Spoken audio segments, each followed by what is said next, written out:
Namun demikian, tidak ada yang hebat dalam gambaran Yesaya kedua tentang Tuhan. Dia tetap berada di luar jangkauan pikiran manusia. Sebab rancanganku bukanlah rancanganmu, dan jalanmu bukanlah jalanku.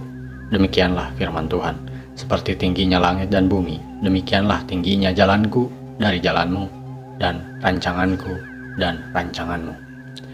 Realitas Tuhan berada di luar jangkauan kata-kata atau konsep. Yahweh juga tidak selalu melakukan apa yang diharapkan umatnya. Dalam suatu ayat yang sangat berani yang memiliki arti khusus pada masa sekarang, Nabi meramalkan suatu masa ketika Mesir dan Asyur juga akan menjadi negeri Yahweh selain Israel. Yahweh akan berkata, "Diberkatilah Mesir, umatku, dan Asyur, buatan tanganku, dan Israel, milik pusakaku." Dia telah menjadi simbol realitas transenden yang menjadikan tafsiran sempit tentang konsep bangsa pilihan tampak picik dan tak pantas. Ketika Cyrus, Raja Persia, menaklukkan Imperium Babilonia pada 539 sebelum Masehi, para nabi tampak seolah-olah telah dibebaskan. Cyrus tidak memaksakan dewa-dewa Persia kepada rakyatnya yang baru. Dia bahkan menyembah di kuil Marduk ketika memasuki Babilonia dengan kemenangan. Dia juga mengembalikan patung-patung dewa milik bangsa yang dikalahkan Babilonia ke tanah air mereka. Kini ketika dunia telah terbiasa dengan kerajaan besar internasional, Cyrus mungkin tidak perlu lagi menggunakan metode deportasi yang lama. Akan lebih mudah jika dia membiarkan rakyatnya menyembah dewa-dewa mereka sendiri di wilayah mereka masing-masing. Di seluruh imperiumnya, dia mendorong pemulihan kuil-kuil kuno, berulang-ulang mengklaim bahwa dewa-dewa mereka yang telah menugaskan itu kepadanya. Dia merupakan teladan sikap toleran dan keluasan visi dalam sebagian dari agama pagan. Pada tahun 538, Cyrus mengeluarkan ketetapan yang mengizinkan orang Yahudi untuk pulang ke Yehuda dan membangun kembali kuil mereka sendiri. Akan tetapi kebanyakan mereka memilih untuk menetap. Sejak saat itu hanya sekelompok kecil yang tinggal di tanah yang dijanjikan. Alkitab mengatakan kepada kita bahwa 420.360 orang Yahudi meninggalkan Babilonia dan Tel Aviv untuk pulang ke tanah air, tempat mereka memaksakan Yudaisme baru kepada saudara-saudara mereka yang masih tertinggal dalam keterasingan. Kita dapat menyaksikan apa akibat yang ditimbulkan oleh hal ini dalam tulisan-tulisan tradisi para imam yang dibuat setelah pengasingan dan dimasukkan ke dalam Pentateuch. Ini memberikan tafsiran tersendiri tentang kejadian-kejadian yang diuraikan oleh J dan E, dan menambahkan dua kitab baru, Imamat dan Bilangan. Seperti yang dapat kita duga, P atau para imam memiliki pandangan yang canggih dan tinggi tentang Yahweh. Dia tidak percaya, misalnya, bahwa seseorang bisa secara aktual melihat Tuhan dalam cara yang dikemukakan oleh J. P atau para imam memiliki banyak kesamaan dengan perspektif Yehezkiel. Dia percaya bahwa ada perbedaan antara persepsi manusia tentang Tuhan dan realitasnya sendiri. Dalam kisah P tentang Musa di Sinai, Musa memohon diberi kesempatan melihat Yahweh, yang menjawab, "Engkau tidak tahan memandang wajahku, sebab tidak ada orang yang memandang aku dapat hidup." Sebaliknya, Musa justru harus melindungi dirinya dari dampak ilahi di balik batu, tempat dia bisa menangkap kilasan Yahweh ketika dia turun dalam semacam jejak-jejak. P memperkenalkan sebuah gagasan yang kemudian akan menjadi sangat penting dalam sejarah konsepsi manusia tentang Tuhan. Manusia hanya dapat melihat cahaya yang tersisa ketika kehadiran ilahi telah berlangsung, yang disebutnya sebagai kemuliaan atau kapod. Manifestasi kehadirannya yang tidak boleh disamakan dengan realitas Tuhan itu sendiri. Ketika Musa turun di gunung, wajahnya merefleksikan kemuliaan ini dan bersinar dengan terang yang sangat menyilaukan sehingga orang-orang Israel tidak bisa melihat mukanya. Kemuliaan Yahweh adalah simbol kehadirannya di bumi, dan dengan begitu menekankan perbedaan antara gambaran terbatas tentang Tuhan yang diciptakan oleh manusia dan kesucian Tuhan sendiri. Dengan demikian, ini merupakan penyeimbang terhadap watak keberhalaan agama Israel.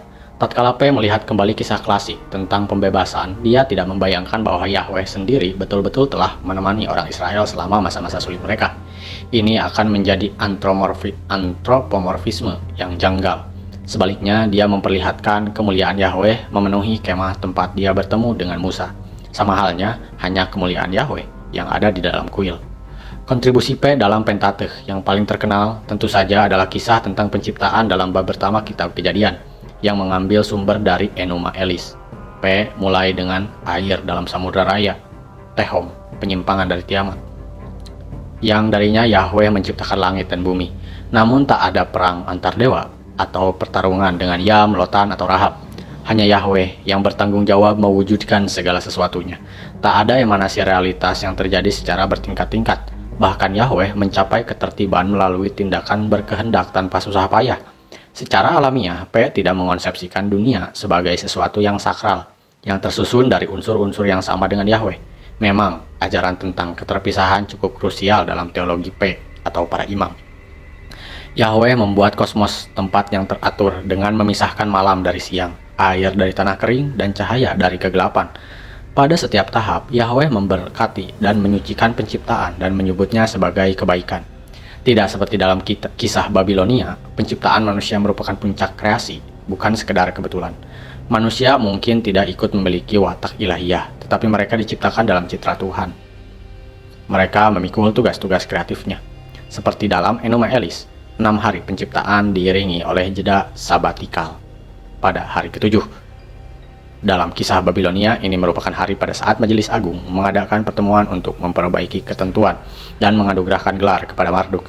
Dalam tradisi P atau para imam, hari Sabtu merupakan kontras simbolik dengan kekacauan primordial yang terjadi pada hari pertama. Nada dan pengulangan didaktiknya menyarankan bahwa kisah penciptaan P atau para imam juga dirancang untuk resital liturgi, seperti Enuma Elis, untuk memuji kreasi Yahweh dan memahkotainya dengan gelar pencipta dan penguasa Israel. Secara alamiah, kuil baru merupakan pusat Yudaisme P di Timur Dekat. Kuil dipandang sebagai replika kosmos. Pembangunan kuil menjadi tindakan imitatio Dei, memampukan manusia untuk berpartisipasi dalam kreativitas para dewa itu sendiri. Selama masa pengasingan, banyak orang Yahudi menemukan ketenangan dalam kisah-kisah kuno tentang tabut perjanjian, tempat suci yang dapat dibawa-bawa di mana Tuhan telah mendirikan kemahnya, Syakan, bersama umatnya dan ikut merasakan ketunawismaan mereka. Ketika menggambarkan tempat suci itu, kemah pertemuan di pengasingan, P atau para imam menggunakan mitologi kuno. Rancangan arsitekturnya tidak orisinal, tetapi salinan dari model suci. Musa diberi perintah yang sangat panjang dan terperinci oleh Yahweh di Gunung Sinai, dan mereka harus membuat tempat kudus bagiku, supaya aku akan diam di tengah-tengah mereka, menurut segala apa yang kutunjukkan kepadamu sebagai contoh kemah suci dan sebagai contoh segala perabotannya.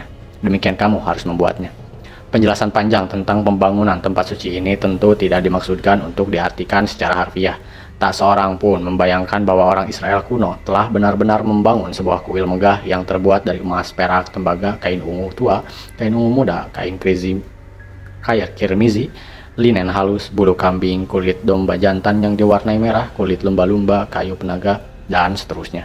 Interpolasi panjang lebar ini tidak pelak mengingatkan pada kisah P atau para imam tentang penciptaan.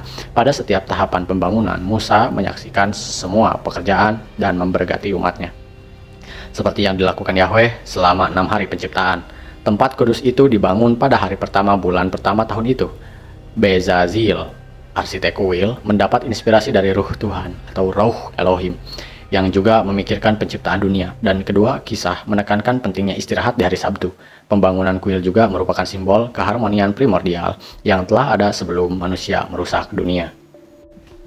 Dalam kitab Ulangan, hari Sabtu dirancang untuk memberi setiap orang, termasuk para budak, 1 hari libur dan untuk mengingatkan orang-orang Israel tentang peristiwa pembebasan.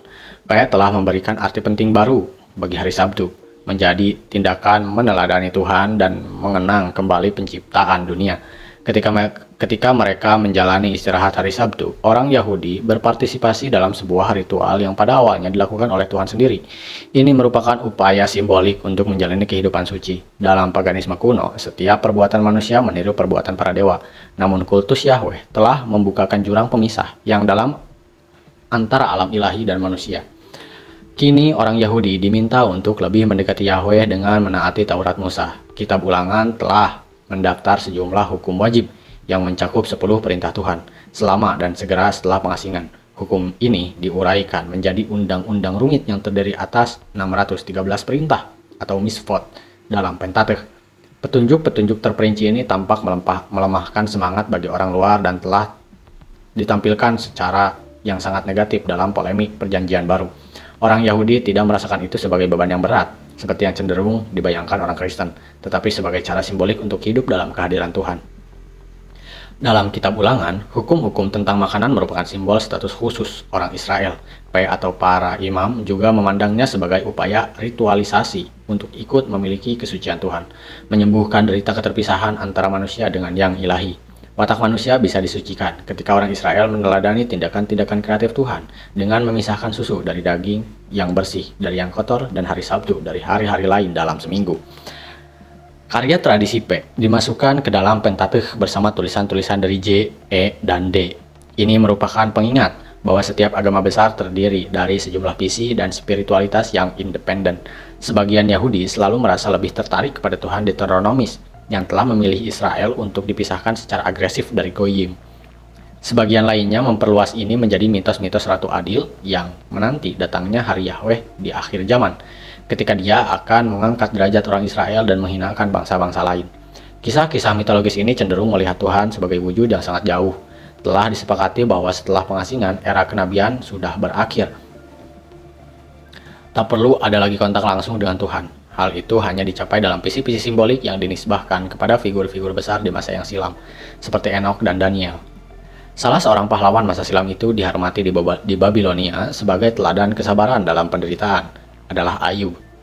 Setelah pengasingan, salah seorang yang berhasil melewatinya menggunakan legenda tua ini untuk mengajukan pertanyaan mendasar tentang hakikat Tuhan dan tanggung jawabnya terhadap penderitaan manusia. Dalam kisah tua ini, Ayub diuji oleh Tuhan karena dia telah memikul penderitaan yang berat itu dengan sabar. Tuhan memberkatinya dengan kemuliaan, kembali kekayaannya di masa lalu. Tuhan memberkatinya dengan memulihkan kembali kekayaannya di masa lalu. Dalam versi baru, kisah Ayub, penulisannya konon memecah legenda tua itu menjadi dua dan menggambarkan Ayub gusar kepada sikap Tuhan. Bersama 3 pendampingnya, Ayub dengan berani mempertanyakan ketetapan Tuhan dan terlibat dalam perdebatan intelektual yang keras. Untuk pertama kalinya dalam sejarah agama Yahudi, imajinasi keagamaan beralih kepada spekulasi yang bersifat lebih abstrak. Para nabi telah mengklaim bahwa Tuhan membiarkan orang Israel menderita lantaran dosa-dosa mereka sendiri.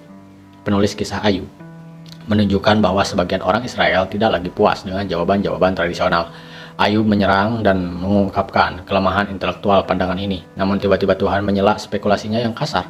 Dia memperlihatkan diri kepada Ayub dalam suatu penampakan, mengutarakan keluarbiasaan dunia yang telah diciptakannya. Bagaimana mungkin seorang makhluk kecil yang lemah seperti Ayub berani menentang Tuhan yang transenden? Ayub menyerah, tetapi seorang pembaca modern yang mencari jawaban lebih koheren dan filosofis tentang problem penderitaan tidak akan puas dengan solusi semacam ini.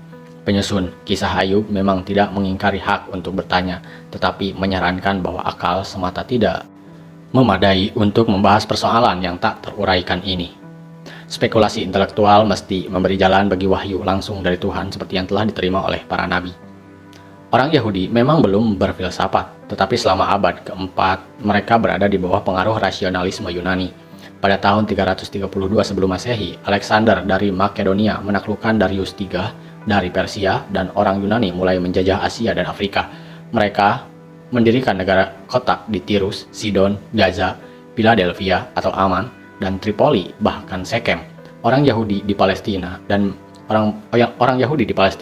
yang menyebar atau diaspora dikepung oleh budaya Helenis yang oleh sebagian dianggap mengganggu, tetapi sebagian lainnya menyenangi teater, filsafat, olahraga, dan puisi Yunani. Mereka mempelajari bahasa Yunani, berolahraga di gimnasium, dan menggunakan nama Yunani. Sebagian bekerja sebagai tentara bayaran dalam tentara Yunani. Mereka bahkan menerjemahkan kitab suci mereka ke dalam bahasa Yunani dan menghasilkan versi yang dikenal sebagai Septuaginta. Dengan demikian, sebagian orang Yunani mulai mengenal Tuhan Israel dan memutuskan untuk menyembah Yahweh, atau Iao, demikian mereka menyebutnya, di zaman Zeus dan Dionysus. Di samping Zeus dan Dionysus, sebagian tertarik kepada sinagoga atau tempat-tempat pertemuan yang telah diubah oleh orang-orang Yahudi diaspora menjadi kuil tempat peribadatan, di mana mereka membaca kitab suci, berdoa, dan mendengarkan khotbah-khotbah. Sinagoga tidak sama dengan apapun yang ada di seluruh dunia keagamaan kuno, karena tidak ada ritual atau pengorbanan. Sinagoga menjadi lebih mirip dengan sekolah filsafat, dan mereka berbondong-bondong menuju sinagoga ketika seorang penceramah Yahudi terkenal tiba di kota. Sebagaimana mereka akan antri untuk mendengarkan para filosof mereka sendiri. Sebagian orang Yunani bahkan menunaikan bagian-bagian tertentu dari kitab Taurat dan bergabung dengan orang Yahudi dalam sekte-sekte sinkretis. Selama abad keempat sebelum Masehi, ditemukan 1-2 kejadian orang Yahudi dan Yunani menggabungkan Yahweh dengan salah satu dewa-dewa Yunani. Akan tetapi, kebanyakan orang Yahudi tetap menyendiri dan ketegangan tumbuh antara orang Yahudi dan Yunani di kota-kota Timur Tengah yang telah terhelenisasi. Di dunia kuno, agama bukanlah persoalan pribadi. Dewa-dewa sangat penting bagi perkotaan, dan diyakini bahwa dewa-dewa akan mencabut perlindungannya jika pemujaan terhadap mereka diabaikan. Orang Yahudi yang mengklaim bahwa dewa-dewa ini tidak ada disebut ateis dan musuh masyarakat. Pada abad kedua sebelum Masehi, permusuhan meningkat. Di Palestina bahkan timbul pemberontakan ketika Antiochia Epiphanes, gubernur Seleukia, berupaya melakukan Helenisasi atas Yerusalem dan memperkenalkan kultus Zeus di kuil. Orang Yahudi mulai menerbitkan literatur mereka sendiri yang menjelaskan bahwa hikmat bukanlah kecerdasan Yunani, melainkan ketakutan kepada Yahweh. Literatur hikmat menjadi genre yang mantap di Timur Tengah, berupaya untuk mendalami makna hidup, bukan dengan refleksi filosofis, melainkan dengan mencari cara terbaik untuk menjalani hidup. Literatur ini sering bersifat pragmatis. Penyusun kitab Asmal yang menulis pada abad ketiga sebelum Masehi melangkah lebih jauh dan menyarankan bahwa hikmat merupakan rencana yang telah dibuat Tuhan saat Dia menciptakan dunia, dan dengan demikian merupakan ciptaannya yang pertama. Gagasan ini menjadi sangat penting bagi generasi awal Kristen, sebagaimana akan kita lihat pada bab 4. Pengarang mempersonifikasikan hikmat sehingga ia seolah menjadi sosok tersendiri. Tuhan telah menciptakan aku sebagai permulaan pekerjaannya. Sebagai perbuatannya yang pertama-tama dahulu kala, sudah ada zaman purbakala aku dibentuk. Pada mula pertama sebelum bumi ada, aku ada sertanya sebagai anak kesayangan. Setiap hari aku menjadi kesenangannya dan senantiasa bermain-main di hadapannya. Aku bermain-main di atas muka buminya dan anak-anak manusia menjadi kesenanganku. Namun, hikmat bukanlah suatu wujud suci, melainkan secara spesifik dikatakan telah diciptakan Tuhan. Dia mirip dengan kemuliaan Tuhan, yang dijelaskan oleh para penulis tradisi P, mewakili rencana Tuhan bahwa manusia dapat meraih pandangan sekilas tentang penciptaan dan persoalan-persoalan manusia. Penulis menampilkan hikmat atau hokmah, berseru nyaring di jalan-jalan, mengimbau umat agar takut kepada Yahweh. Pada abad kedua sebelum Masehi, Yesus bin Sirach,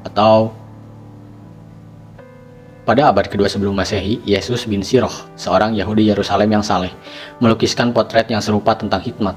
Dia membuatnya berdiri di hadapan majelis suci dan menyenandungkan pujinya sendiri.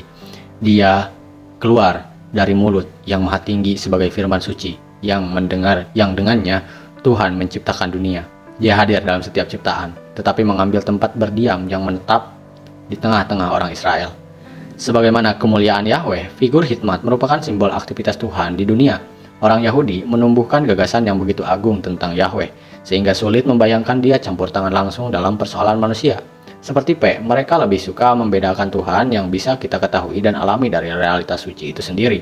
Tatkala kita membaca tentang hikmat suci yang meninggalkan Tuhan untuk menyusuri dunia mencari manusia, sulit untuk tidak teringat pada dewa-dewi pagan semacam Ishtar, Anat, dan Isis yang turun dari alam suci dengan membawa misi penyelamatan. Dalam hikmat Salomo, seorang Yahudi Alexandria, tempat berdiamnya komunitas penting Yahudi, mengingatkan kaum Yahudi untuk menahan diri dari godaan budaya Helenis yang ada di sekeliling mereka dan tetap setia pada tradisi mereka sendiri, bahwa rasa takut akan Yahweh bukan filsafat Yunani yang merupakan hikmat sejati. Menulis dalam bahasa Yunani, dia juga mempersonifikasi hikmat atau Sophia dan berpandangan bahwa hal itu tidak dapat dipisahkan dari Tuhan Yahudi. Hikmat atau Sophia adalah napas kekuasaan Allah, pancaran murni kemuliaan yang maha kuasa, maka tidak ada doa yang dapat mengotorinya. Dia adalah pantulan cahaya abadi, cermin kekuasaan Tuhan yang tiada tercela. Bayangkan kebaikannya. Kalimat ini juga menjadi sangat penting bagi kaum Kristiani ketika mereka mulai mendiskusikan status Yesus. Namun penulis Yahudi secara sederhana memandang Sophia sebagai sebuah aspek dari Tuhan yang tak dapat diketahui, yang menyesuaikan dirinya dengan pemahaman manusia.